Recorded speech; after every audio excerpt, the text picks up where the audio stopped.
प्रिय भक्तों, महादेव की महिमा सबसे निराली है। वह अपने भक्तों की सभी प्रकार की इच्छाओं को पूरा कर देते हैं। यदि कोई भक्त महादेव की थोड़ी सी भी भक्ति कर ले तो उसका परिणाम वे उसे स्वयं देते हैं। और आज हम भोलेनाथ का एक ऐसा प्रभावशाली मंत्र आपको सुनाने वाले हैं। अगर आप जिसका श्रवण 108 बार पूरा कर लेते हैं तो आप इस समय किसी भी परेशानी या किसी भी परिस्थिति से में हो, यदि आपको इस समय धन की बहुत ही आवश्यकता है तो यह मंत्र आपको इतना धनवान बना देगा कि आपके घर में सदा ही धन की पूर्ति बनी रहेगी और आपके घर में किसी भी प्रकार की बीमारी दुख नहीं आएगा। इसलिए आपको इस चमत्कारी मंत्र का जाप प्रतिदिन करना है। परंतु यदि आप इस मंत्र का जाप नहीं कर सकते हैं तो इसे अपने मोबाइल फ़ोन पर चलाकर 108 बार पूरा श्रवण करें, क्योंकि सुनने मात्र से ही आपको महादेव की कृपा प्राप्त होगी। तो चलिए इस चमत्कारी मंत्र को शुरुआत करते हैं। लेकिन उससे पहले क्या प्रिय भक्तों, आप भी चाहते हैं कि महादेव की कृपा आप सभी भक्तों पर हमेशा हमेशा के लिए बनी रहे? तो हमारे चैनल संस्कारी सीनू को सब्सक्राइब करके वीडियो को एक दिल से लाइक करके और कमेंट में हर हर महादेव अवश्य लिखिए, जिससे भोलेनाथ के चरणों में आपकी हाजिरी लग जाएगी। तो प्रिय भक्तों, मंत्र की शुरुआत करते हैं। तो मंत्र कुछ इस प्रकार है। ॐ त्र्यम्बकं यजामहे सुगन्धि पुष्टिवर्धनम् उर्वारुकमिव बन्धनान् मृत्योर्मुक्षीयमामृतम्। ॐ त्र्यम्बकं यजामहे सुगन्धि पुष्टिवर्धनम् उर्वारुकमिव बन्धनान् मृत्योर्मुक्षीयमामृतम्। ॐ त्र्यम्बकं यजामहे सुगन्धि पुष्टिवर्धनम् उर्वारुकमिव बन्धनान् मृत्योर्मुक्षीयमामृतम्। ॐ त्र्यम्बकं यजामहे सुगन्धि पुष्टिवर्धनम् उर्वारुकमिव बन्धनान् मृत्योर्मुक्षीयमामृतम्। ॐ त्र्यम्बकं यजामहे सुगन्धि पुष्टिवर्धनम् उर्वारुकमिव बन्धनान् मृत्योर्मुक्षीयमामृतम्। ॐ त्र्यम्बकं यजामहे सुगन्धि पुष्टिवर्धनम् उर्वारुकमिव बन्धनान् मृत्योर्मुक्षीयमामृतम्। ॐ त्र्यम्बकं यजामहे सुगन्धि पुष्टिवर्धनम् उर्वारुकमिव बन्धनान् मृत्योर्मुक्षीयमामृतम्। ॐ त्र्यम्बकं यजामहे सुगन्धि पुष्टिवर्धनम् उर्वारुकमिव बन्धनान् मृत्योर्मुक्षीयमामृतम्। ॐ त्र्यम्बकं यजामहे सुगन्धि पुष्टिवर्धनम् उर्वारुकमिव बन्धनान् मृत्योर्मुक्षीयमामृतम्। ॐ त्र्यम्बकं यजामहे सुगन्धि पुष्टिवर्धनम् उर्वारुकमिव बन्धनान् मृत्योर्मुक्षीयमामृतम्। ॐ त्र्यम्बकं यजामहे सुगन्धि पुष्टिवर्धनम् उर्वारुकमिव बन्धनान् मृत्योर्मुक्षीयमामृतम्। ॐ त्र्यम्बकं यजामहे सुगन्धि पुष्टिवर्धनम् उर्वारुकमिव बन्धनान् मृत्योर्मुक्षीयमामृतम्। ॐ त्र्यम्बकं यजामहे सुगन्धि पुष्टिवर्धनम् उर्वारुकमिव बन्धनान् मृत्योर्मुक्षीयमामृतम्। ॐ त्र्यम्बकं यजामहे सुगन्धिपुष्टिवर्धनम् उर्वारुकमिव बन्धनान् मृत्युर्मुक्षैमामृतम् ॐ त्र्यम्बकं यजामहे सुगन्धिपुष्टिवर्धनम् उर्वारुकमिव बन्धनान् मृत्युर्मुक्षैमामृतम् ॐ त्र्यम्बकं यजामहे सुगन्धिपुष्टिवर्धनम् उर्वारुकमिव बन्धनान् मृत्युर्मुक्षैमामृतम् ॐ त्र्यम्बकं यजामहे सुगन्धिपुष्टिवर्धनम् उर्वारुकमिव बन्धनान्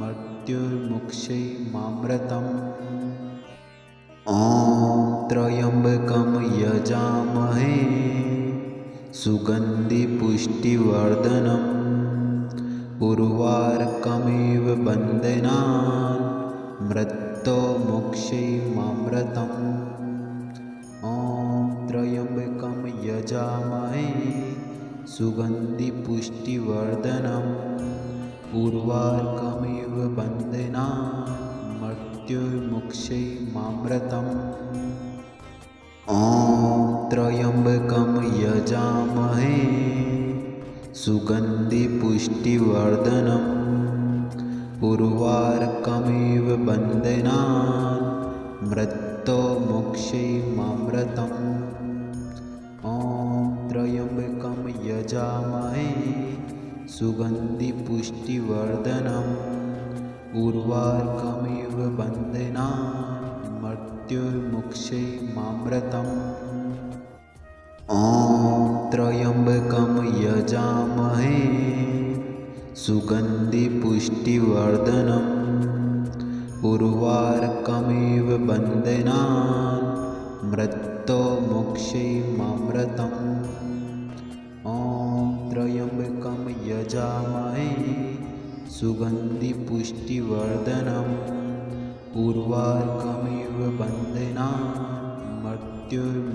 मृत्युर्मुक्षैमामृतम् ॐ त्र्यम्बकं यजामहे सुगन्धिपुष्टिवर्धनम् उर्वारुकमिव बन्धनान् मृत्युर्मुक्षैमामृतम् ॐ त्र्यम्बकं यजामहे सुगन्धिपुष्टिवर्धनम् उर्वारुकमिव बन्धनान् मृत्युर्मुक्षैमामृतम् ॐ त्र्यम्बकं यजामहे सुगन्धिपुष्टिवर्धनम्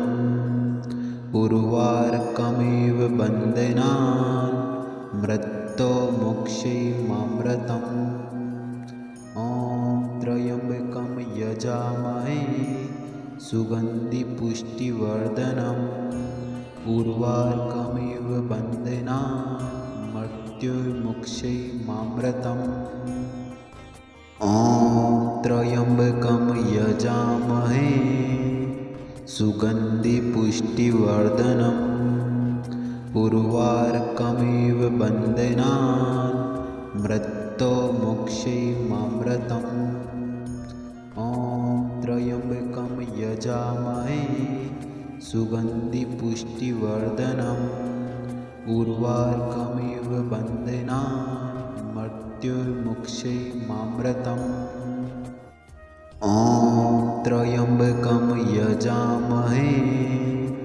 सुगन्धिपुष्टिवर्धनम् उर्वारुकमिव बन्धनान् मृत्युर्मुक्षैमामृतम् ॐ त्र्यम्बकं यजामहे सुगन्धिपुष्टिवर्धनम् उर्वारुकमिव बन्धनान् मृत्युर्मुक्षैमामृतम् ॐ त्र्यम्बकं यजामहे सुगन्धिपुष्टिवर्धनम् उर्वारुकमिव बन्धनान् मृत्युर्मुक्षैमामृतम् ॐ त्र्यम्बकं यजामहे सुगन्धिपुष्टिवर्धनम् उर्वारुकमिव बन्धनान् मृत्योर्मुक्षैमामृतम्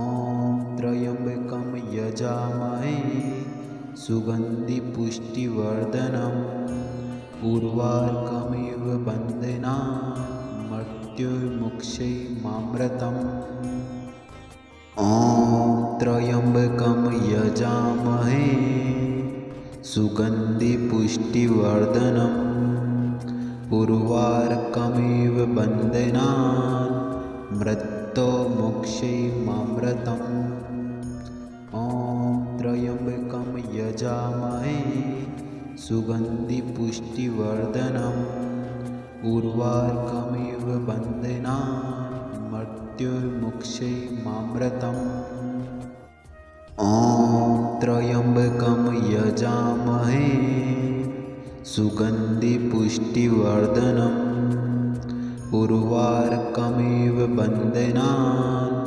मृत्योर्मुक्षैमामृतम् ॐ त्र्यम्बकं यजामहे सुगन्धिपुष्टिवर्धनम् उर्वारुकमिव बन्धनान् मृत्योर्मुक्षैमामृतम् ॐ त्र्यम्बकं यजामहे सुगन्धिपुष्टिवर्धनम् उर्वारुकमिव बन्धनान् मृत्योर्मुक्षैमामृतम् ॐ त्र्यम्बकं यजामहे सुगन्धिपुष्टिवर्धनम् उर्वारुकमिव बन्धनान् मृत्योर्मुक्षैमामृतम् ॐ त्र्यम्बकं यजामहे सुगन्धिपुष्टिवर्धनम् उर्वारुकमिव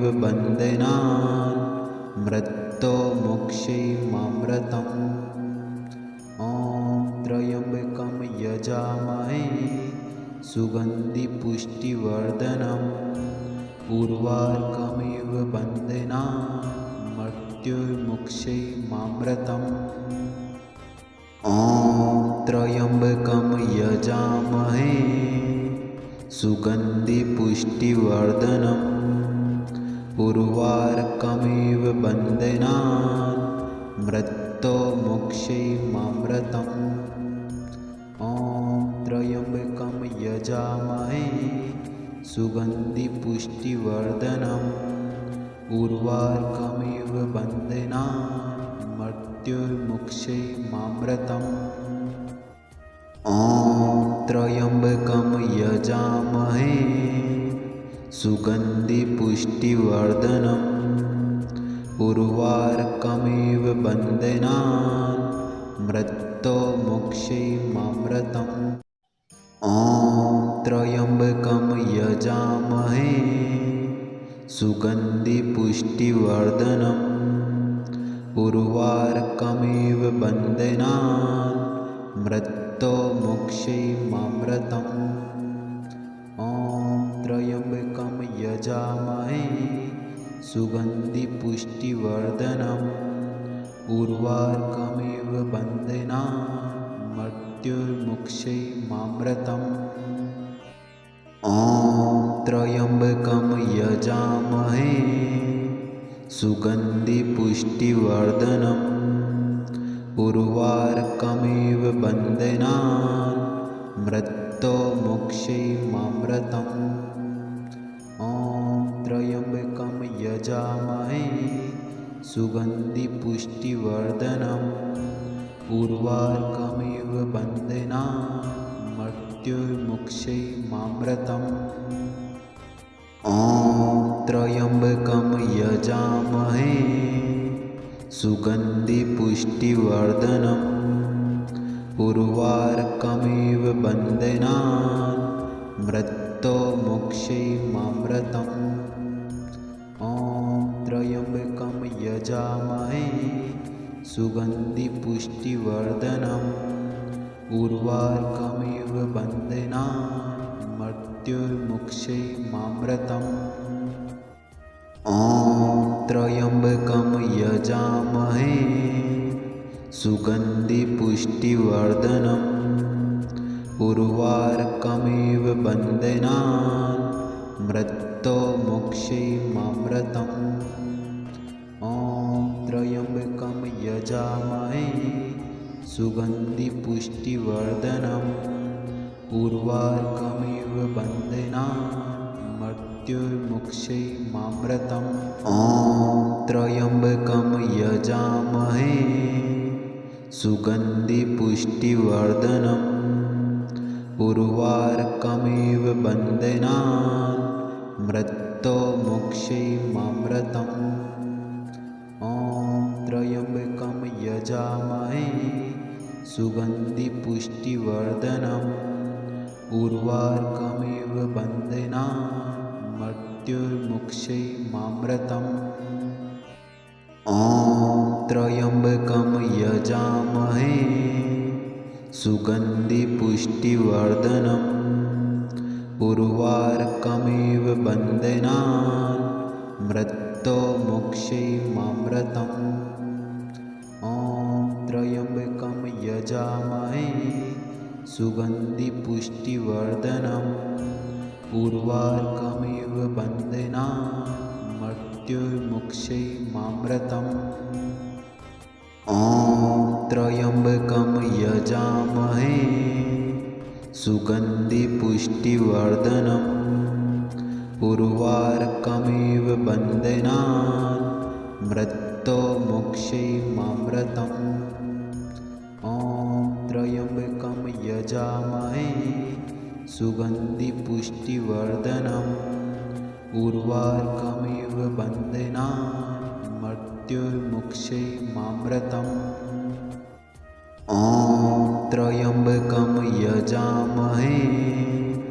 सुगन्धिपुष्टिवर्धनम् उर्वारुकमिव बन्धनान् मृत्योर्मुक्षीयमामृतम् ॐ त्र्यम्बकं यजामहे सुगन्धिपुष्टिवर्धनम् उर्वारुकमिव बन्धनान् मृत्योर्मुक्षीयमामृतम् ॐ त्र्यम्बकं यजामहे सुगन्धिपुष्टिवर्धनम् उर्वारुकमिव बन्धनान् मृत्योर्मुक्षीयमामृतम् ॐ त्र्यम्बकं यजामहे सुगन्धिपुष्टिवर्धनम् उर्वारुकमिव बन्धनान् मृत्योर्मुक्षीयमामृतम्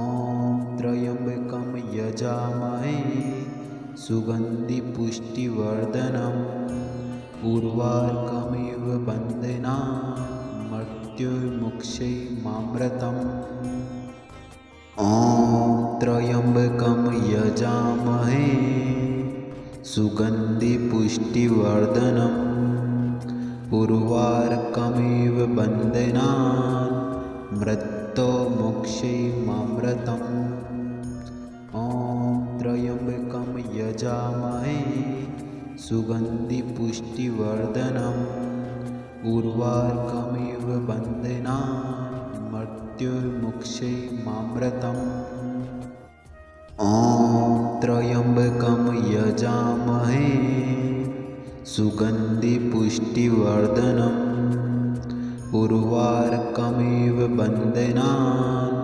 मृत्योर्मुक्षीयमामृतम् ॐ त्र्यम्बकं यजामहे सुगन्धिपुष्टिवर्धनम् उर्वारुकमिव बन्धनान् मृत्योर्मुक्षीयमामृतम् ॐ त्र्यम्बकं यजामहे सुगन्धिपुष्टिवर्धनम् उर्वारुकमिव बन्धनान् मृत्योर्मुक्षीयमामृतम् ॐ त्र्यम्बकं यजामहे सुगन्धिपुष्टिवर्धनम् उर्वारुकमिव बन्धनान् मृत्योर्मुक्षीयमामृतम् ॐ त्र्यम्बकं यजामहे सुगन्धिपुष्टिवर्धनम् उर्वारुकमिव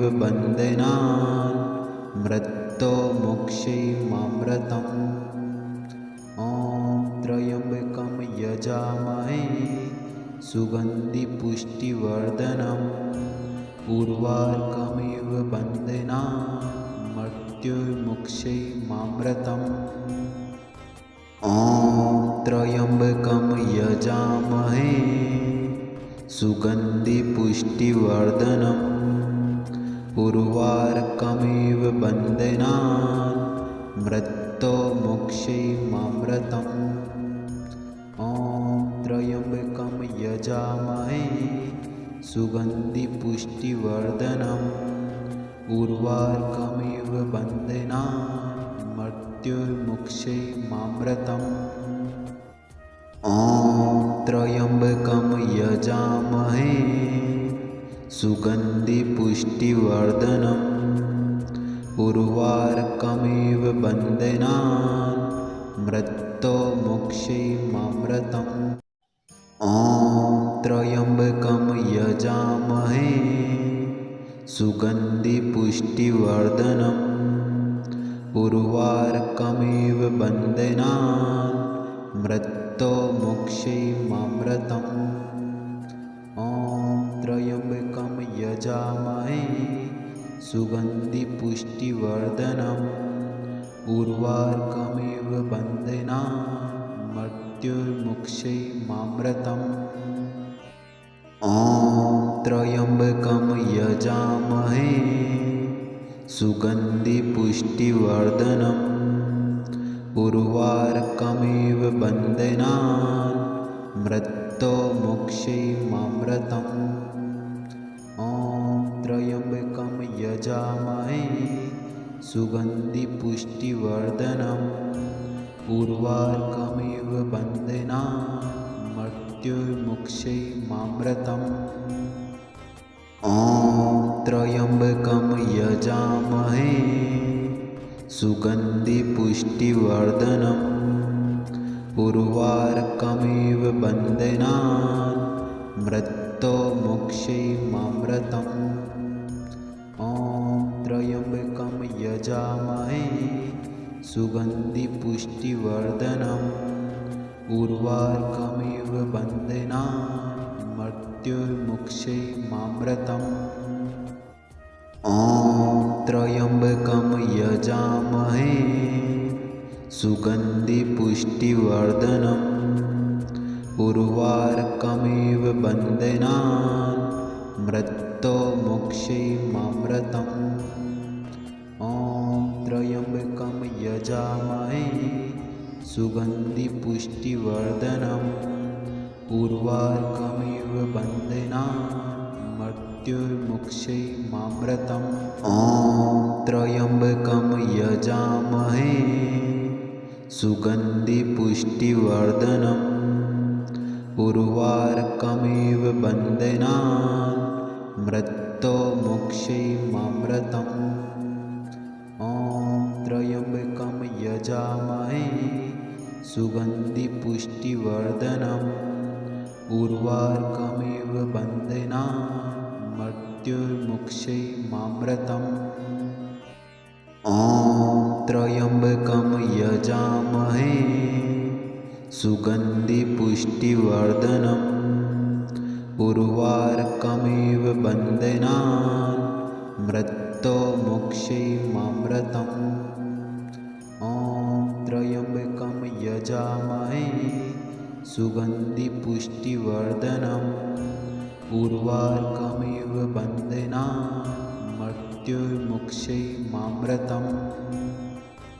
ॐ त्र्यम्बकं यजामहे सुगन्धिपुष्टिवर्धनम् उर्वारुकमिव बन्धनान् मृत्योर्मुक्षीयमामृतम् ॐ त्र्यम्बकं यजामहे सुगन्धिपुष्टिवर्धनम् उर्वारुकमिव बन्धनान् मृत्योर्मुक्षीयमामृतम् ॐ त्र्यम्बकं यजामहे सुगन्धिपुष्टिवर्धनम् उर्वारुकमिव बन्धनान् मृत्योर्मुक्षीयमामृतम्।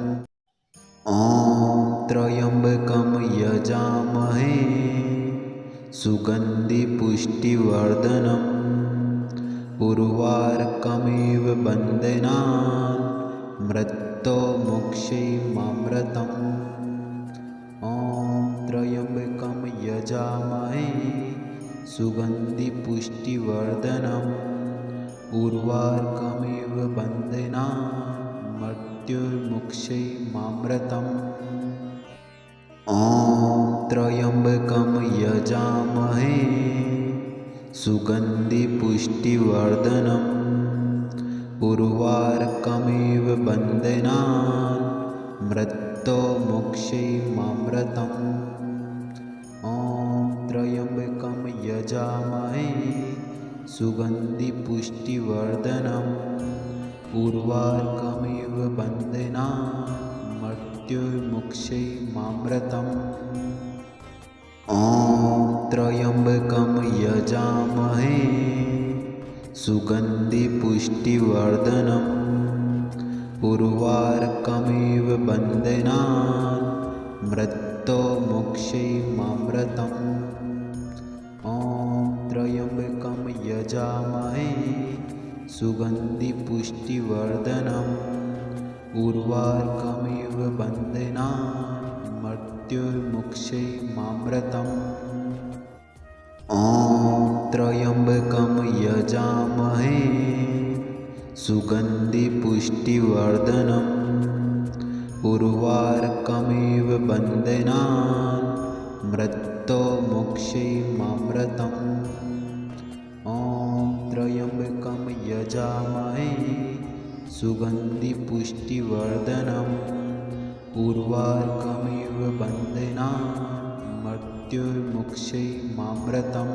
ॐ त्र्यम्बकं यजामहे सुगन्धिपुष्टिवर्धनम् उर्वारुकमिव बन्धनान् मृत्योर्मुक्षीयमामृतम्। ॐ त्र्यम्बकं यजामहे सुगन्धिपुष्टिवर्धनम् उर्वारुकमिव बन्धनान् मृत्योर्मुक्षीयमामृतम्। ॐ त्र्यम्बकं यजामहे सुगन्धिपुष्टिवर्धनम् उर्वारुकमिव बन्धनान् मृत्योर्मुक्षीयमामृतम्। ॐ त्र्यम्बकं यजामहे सुगन्धिपुष्टिवर्धनम् उर्वारुकमिव बन्धनान् मृत्योर्मुक्षीयमामृतम्।